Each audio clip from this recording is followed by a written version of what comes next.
Hello friends. In this video, we will talk about an interesting device from LinknLink, the iSG Box SE. This is a standalone smart home controller that simultaneously combines the functions of a media set-top box and a full-fledged home assistant server. Simply put, one compact device that can replace a regular Android TV box and a separate computer or mini server for a smart home. Here everything is in one place at once. Device control, automations, local operation without cloud services, and at the same time, YouTube, Netflix, and other streaming services directly on your TV. In this video, we'll figure out what kind of box this is, who actually needs it, and whether it can really become a universal center for smart home and entertainment. And before we begin, as usual, I ask you to like this video so that more people interested in smart home topics can find it, and subscribe to my channel if you haven't done so before.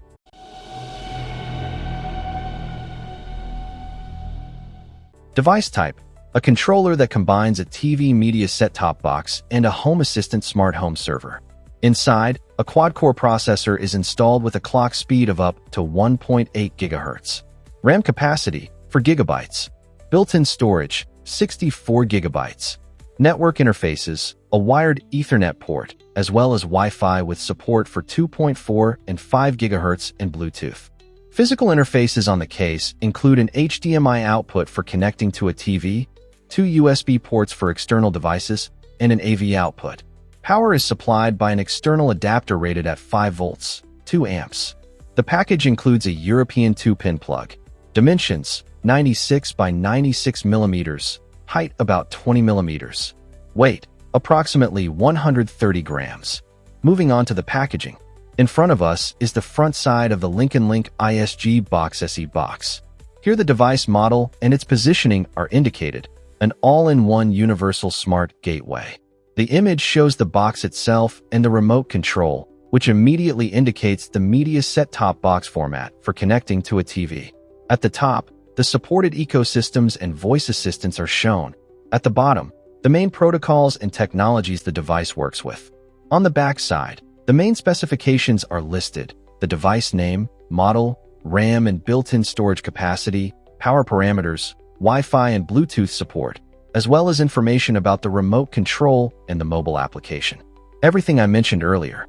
Opening the box. On top, the LinknLink box itself is immediately visible, placed in a protective bag. The device is securely fixed. Inside, everything is neatly arranged, without unnecessary elements. Nearby, there is a separate compartment with the rest of the package components. Let's take everything out of the box and see what exactly is included in the package. The package includes the LinknLink box itself, a remote control, a power supply with a European plug, an HDMI cable, documentation, and additional accessories. The package is standard for a device of this format. We won't go into detail on each element right now. Later I will show and comment on everything separately. A power supply with a European plug and a built-in DC cable, and an HDMI cable for connecting to a TV. The specifications are indicated on the case. Input voltage, from 100 to 240 volts, frequency 50 to 60 Hz. Output, 5 volts, current up to 2 amps, maximum power 10 watts. Remote control. Externally, this is a typical remote for Android boxes and media set-top boxes. A classic shape, standard button layout, a navigation ring with a confirmation button in the center. There are separate quick access buttons for streaming services, playback control buttons, volume and power controls. Overall, nothing unusual, a familiar remote, without experiments with the form factor. At the time of purchase, 2 configuration options are available. The first is just the box itself, the power supply, and the remote control. The second option is an extended one, with an additional Zigbee coordinator. I chose the full package. And this is what the included Zigbee coordinator looks like. It is built on the EFR32MG21 module. This is an external USB module used for working with Zigbee devices, and it connects directly to the box. The package also includes a small multilingual manual. It contains basic information about the device, connector diagrams, and safety measures. QR codes for downloading the mobile application and visiting the LinknLink manufacturer's website are also provided here. The manual is simple and intended for initial connection and getting familiar with the device. The box itself is made in a compact case with rounded corners. The top panel features the LinknLink logo in the center. The form factor is typical for media set-top boxes. The device can easily be placed next to a TV or on a shelf. On the backside are the main connection interfaces: the power connector, AV output, HDMI, and Ethernet. Labels are printed directly on the case, making it convenient to identify connections. Here the port layout is clearly visible. HDMI is used to connect to a TV, Ethernet for a wired network, AV for analog output, and the DC connector for power. On the side, there are two USB ports, USB 1 and USB 2. They are used to connect external devices, including storage drives or additional adapters, for example Zigbee or Z-Wave sticks.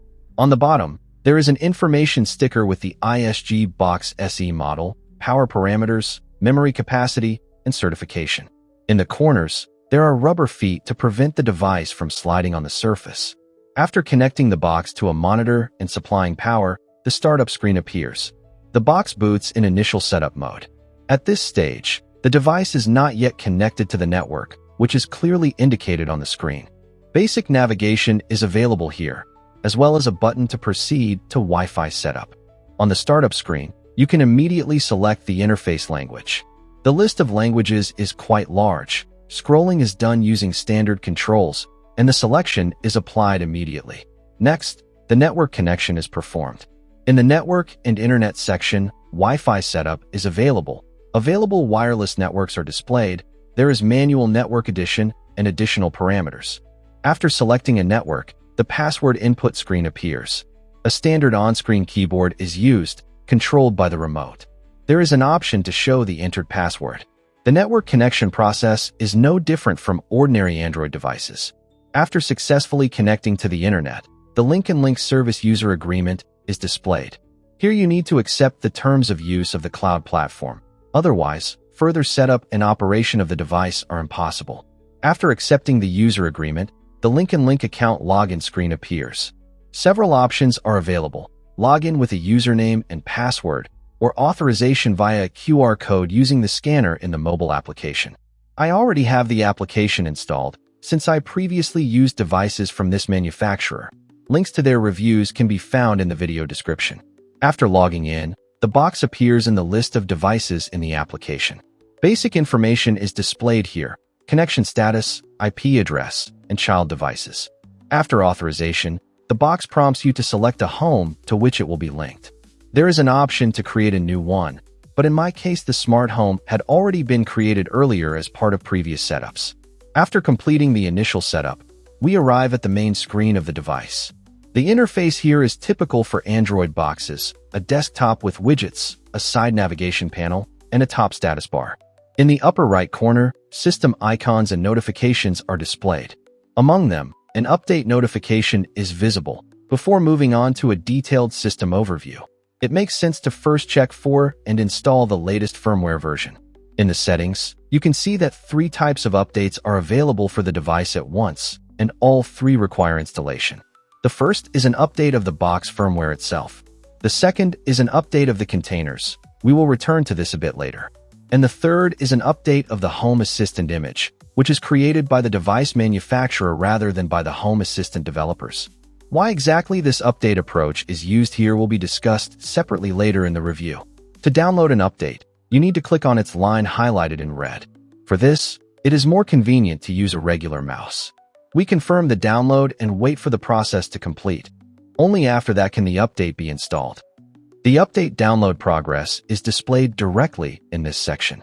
They can be downloaded one by one, sequentially, or you can start downloading several updates at the same time.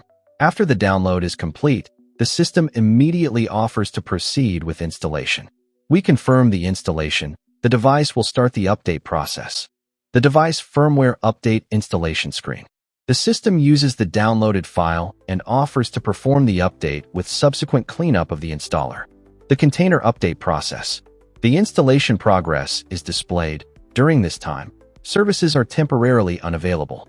The update has been completed successfully. A device reboot is required to apply the changes. The settings section interface after installing the updates. The current versions of the firmware, containers, and the Home Assistant image are displayed. The media section contains basic multimedia applications. Standard Android TV functions are available: a media player, Kodi, Spotify, and a UPnP client. The set is typical for Android boxes and TV set-top boxes. The box can be used as a regular Android TV set-top box for watching content. Popular services such as YouTube and Netflix are supported, with a familiar TV interface. In the add-ons section, all installed containers and services are displayed. This is where smart home components, media applications, and system tools are collected, all running isolated from each other. Separate containers are responsible for automation and protocols: Home Assistant, Zigbee 2, MQTT, Node-RED, MQTT Broker, Matter, and other services. It is through them that the box performs the role of a full-fledged smart home server. In this section, already installed containers are configured. To avoid overloading the review, I focus on the most interesting one: Home Assistant. Two operating options are available here. The first is connecting to an existing Home Assistant server to control its devices. And, in my opinion, much more interesting and important, running a local Home Assistant server that is already installed on the box. When selecting this option, information about the server status and the IP address with the port for connecting to Home Assistant via the web interface is displayed on the right. I open the IP address of the local Home Assistant in a browser on my desktop computer and get to the standard Home Assistant login page. For the first login, the default credentials are used: username admin and password admin. After logging in, the standard Home Assistant start screen opens. Here, a control card for the Android box itself has already been automatically added. Basic actions are available, including controlling the interface, screen brightness, and rebooting the entire device. In the About section, it can be seen that a Home Assistant core installation is used. This explains why system updates come from the device manufacturer rather than directly from the Home Assistant developers. Starting from January 2026, the core and supervised installation types are officially no longer supported. At the same time, the Home Assistant source code is open, so the manufacturer can independently build and update system images and distribute them as part of the device firmware. In the Settings section, I check the update notification. It turns out to be an update for one of the installed integrations, Xiaomi Home, which is used to work with the Mi Home ecosystem. The update is installed in the standard way, without any problems or additional actions. In my case, the integration section looks exactly like this because there is a fairly large number of devices on the same network as the box. Home Assistant automatically discovers them and offers to add them to the system. This behavior shows that the Home Assistant core installation on this device does not differ in integration handling from the supported Home Assistant OS option. Auto discovery and device addition logic work the same way. Here you can also see a set of basic integrations already installed by the manufacturer: Android TV, MQTT, HomeKit Bridge, HACS, and others. CPU load at the time of recording fluctuates in the range of approximately 40 to 90%, with a current value of about 57%. RAM usage is at around 2.1 gigabytes out of 4 gigabytes, which is approximately 50 to 55% of the total capacity. This is a Home Assistant core installation, so there are no familiar add-ons here. All services that are usually considered add-ons run as separate containers and are managed through the box's own interface. For example, Zigbee 2 MQTT. The container is installed, but at the moment it is disabled. On the right panel, you can see that the service is in the disabled state. The Zigbee 2 MQTT container is already pre-configured. The configuration specifies a local MQTT server that runs as a separate container on the same device. The EZSB adapter type, serial port address, and baud rate are also specified. This is the included Zigbee coordinator based on the EFR32MG21 module, which was connected before the first system startup. We enable the Zigbee 2 MQTT container. The system asks for confirmation to start the service, after which the container starts and switches to the running state. To access the Zigbee 2 MQTT web interface, the address shown on the right is used. This is the same IP address of the box on which Home Assistant runs, but with a different port, a separate one for this container. Zigbee 2 MQTT version 2.6.2, front-end version 2.2.1. Stack version 6.1.5 is used, and converter version 25.35.1. Local connection to the MQTT broker. Zigbee coordinator, EasySB V8. Let's connect a Zigbee device for testing. I added a Xiaomi smart plug, and it immediately appeared in the Zigbee 2 MQTT device list. Its address, model, signal level, and current state are displayed. Let's open the card of the connected Zigbee smart plug. The device was correctly detected and recognized. Support is native. The device MQTT topic address is available. Switching the smart plug works instantly, with no delays. Power and energy consumption readings are not displayed at the moment because no load is connected to the plug. The signal level is high. The connection is stable. Zigbee 2 MQTT communicates with Home Assistant via an MQTT server, which is also running as a separate container. Unlike Zigbee 2 MQTT, the MQTT broker was installed and started by default, without the need for additional configuration. After connecting via Zigbee 2 MQTT, the device automatically appears in Home Assistant. A separate smart plug card is created with state control and power and energy entities. A service card for Zigbee 2 MQTT bridge is also added. Through it, you can enable device pairing mode and restart the service directly from the Home Assistant interface. In Home Assistant, the device is displayed as a separate Zigbee device connected via the Zigbee 2 MQTT bridge. Control of the smart plug state is available, an event log with instant recording of on and off actions, as well as separate power and energy entities. All parameters are immediately ready for use in automations. The manufacturer has also pre-installed HACS, Home Assistant Community Store. This is a catalog of community integrations, interface cards, and themes. Through it, you can install and update third-party components directly from the Home Assistant interface, without manual work with files and configurations. Some community integrations from HACS are already pre-installed by the manufacturer. What is not needed can be removed later, and what is missing can be installed additionally. Also, out of the box, HomeKit Bridge is pre-installed here. It allows you to directly expose devices from Home Assistant to the Apple HomeKit ecosystem. All that remains is to choose the operating mode, bridge, or individual accessory, and specify which device types or specific entities will be available in HomeKit. The interface shows a set of services responsible for the basic infrastructure of the box. In addition to the mentioned MQTT broker and Zigbee 2 MQTT, there is File Manager, which is used to work with the image file system. Microsoft Edge and Spotify are already part of the multimedia side of the Android portion of the device. Data record, energy management, timer, and trigger are proprietary LinknLink services for logic, timers, and data collection, operating independently of Home Assistant. There are also containers focused on working with devices from third-party manufacturers, Acura Home, Broadlink, Realink. It is important that all these containers are not required for Home Assistant to function as a whole. If there are no devices from the corresponding manufacturer in the system, the service remains uninstalled or disabled and does not consume resources. This approach allows having a ready infrastructure for popular ecosystems in advance without overloading the system with unnecessary processes. After getting acquainted with the subject of the review, it can be concluded that this is an option for those who want to try and understand what a smart home is, to explore its capabilities and learn how to work with it. The box's resources are sufficient for a basic configuration, which will be quite enough for an average user, while it can also perform media functions, YouTube, Netflix, and so on. For serious installations, with heavy integrations, video processing, and local speech recognition, it will, of course, not be sufficient. That's all. I hope this video was interesting and useful for you. I would appreciate your likes. They help promote the video on YouTube. If you are not yet subscribed to my channel, now is the time to do so. In the description under the video, you will find all the necessary links to stores where you can purchase this device, as well as to my social networks, Telegram channels, and a group for discussing smart home topics. Join us. It will be interesting.